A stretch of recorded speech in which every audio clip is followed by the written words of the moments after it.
Hello second standard, welcome in EVS lecture.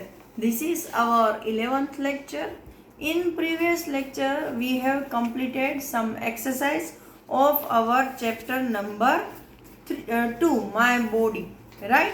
Now today we are going to complete some more exercise of this chapter. Look at this. In previous lecture we have completed up to question A, right, in exercise.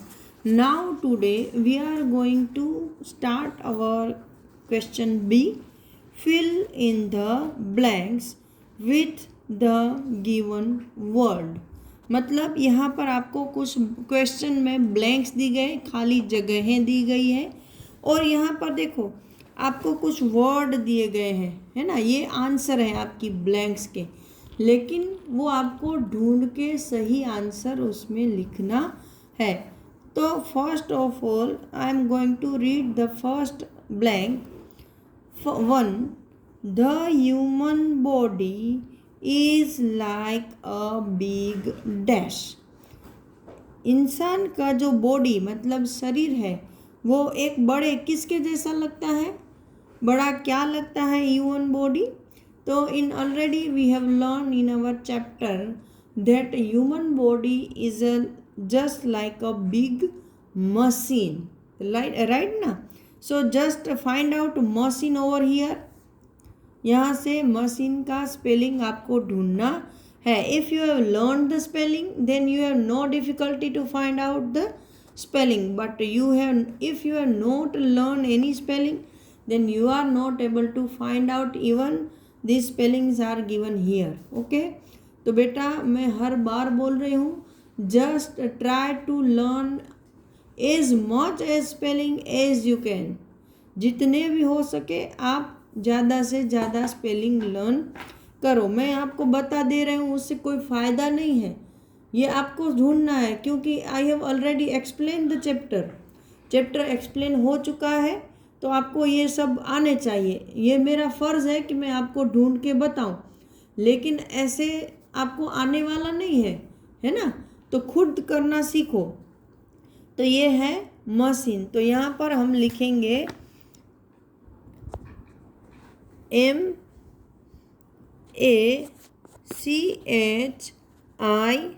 MACHINE, machine.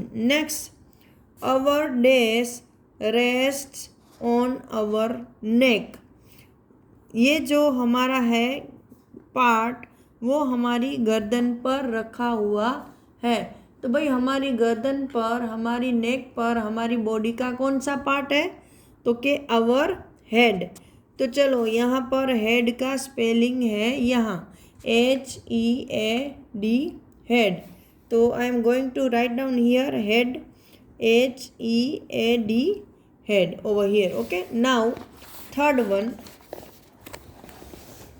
look at this. Dash help us to breathe. हमें सांस लेने में कौन सा हमारा body part help करता है। तो यहाँ पर से वापस हमें ढूंढना है हमारा कौन सा बॉडी पार्ट है जो हमें सांस लेने में हेल्प करता है।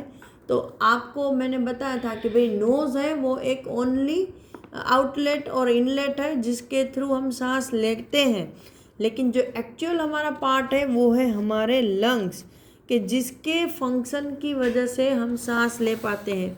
तो यहाँ पे लंग्स ढूंढना है, ये रहा लंग्स। तो यहाँ पर हम लिखेंगे, यहाँ फर्स्ट लेटर कैपिटल आएगा क्योंकि ये सेंटेंस की शुरुआत है, LUNGS, lungs. Now number 4, our mouth has a tongue and many dash in it. Our mouth has a tongue, हमारे मुंह में एक जीभ है, and many dash in it, और बहुत सारे उसके अंदर ये है। तो भाई हमारे मुंह में तो सिर्फ there are 2 things over there, right ना। One is tongue and second one is which are so many, जो बहुत सारे हैं वो क्या है, ऑब्वियसली आवर टीथ। तो look at this, teeth is given over here. So write down spelling of teeth in the fourth blank. T-E-E-T-H.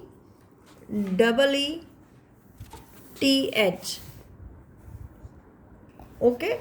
Now number 5th, the dash pumps blood to all parts of our body. ये है वो हमारे सारे शरीर में blood को pump करता है, मतलब मोटर की तरह धक्का देकर पूरे बॉडी में सर्कुलेट करता है। तो वो है हमारा हार्ट। यहाँ पर हार्ट का स्पेलिंग ये रहा HEART, हार्ट। तो यहाँ मैं लिखूँगी उसका स्पेलिंग HEART, हार्ट।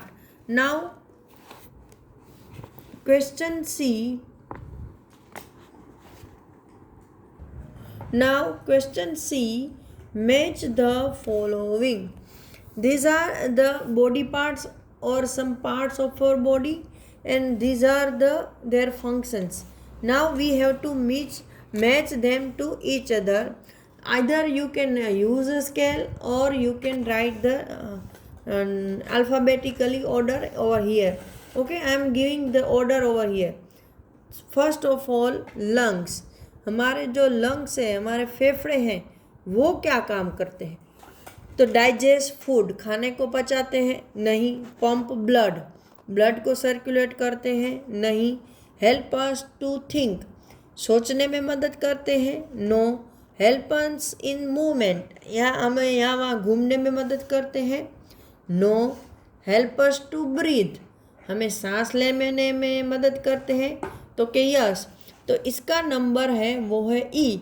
तो मैं यहाँ पर 1 के सामने लिख रही हूँ ई, मतलब 1 का आंसर है E. Now second one, brain. अभी मैंने यहाँ पे सारे के सारे ऑप्शन आपको बता दिए कि कहाँ पे क्या लिखा है। ब्रेन हमें क्या चीज़ करने में हेल्प करता है? तो कि सोचने में, थिंकिंग में। तो यहाँ पर देखो, digest food, pump blood, help us to think. तो ये हमें सोचने में मदद करता है। तो इसका नंबर है सी। तो हम सेकंड के सामने लिखेंगे सी। Now muscles. आपको पता है कि मसल्स हमारे बोन्स के साथ मिलकर हमारी बॉडी को मूवमेंट करने में हेल्प करते हैं। तो मूवमेंट वर्ड है। अगर आपको मूवमेंट का स्पेलिंग आ गया है तो ही आप ढूंढ पाओगे। इसलिए हर बार बोलती हूँ कि स्पेलिंग लर्न करो, स्पेलिंग लर्न करो। यहाँ देखो, फूड, ब्लड, थिंक, और ये है मूवमेंट, हेल्प इन मूवमेंट। तो ये है नंबर डी। तो मसल्स के सामने मैं लिख रही हूँ नंबर डी। नाउ स्टमक, हमारा पेट। वो तो हम सबको पता है कि भाई वो खाना पचाता है। तो ये है डाइजेस्ट फूड। ये डाइजेस्ट का स्पेलिंग नहीं आएगा तो आप रीड नहीं कर पाओगे। या तो फूड का आना चाहिए और इमेजिनेशन चाहिए। इससे बेटर है कि हम लोग स्पेलिंग लर्न करें। तो स्टमक को किसके साथ मैच करेंगे? डाइजेस्ट फूड के साथ। तो मैं यहाँ लिख रही हूँ आंसर ए। नाउ नेक्स्ट है हमारा हार्ट। हार्ट भाई क्या करता है? तो कि पूरे बॉडी को ब्लड सप्लाई करता है। तो ये रहा पंप ब्लड, उसका नंबर है बी। तो मैं यहाँ लिख रही हूँ बी। ठीक है, तो यहाँ पर आज इतना ही। नेक्स्ट लेक्चर में हम आगे की एक्सरसाइज डिस्कस करेंगे। तब तक के लिए गुड बाय।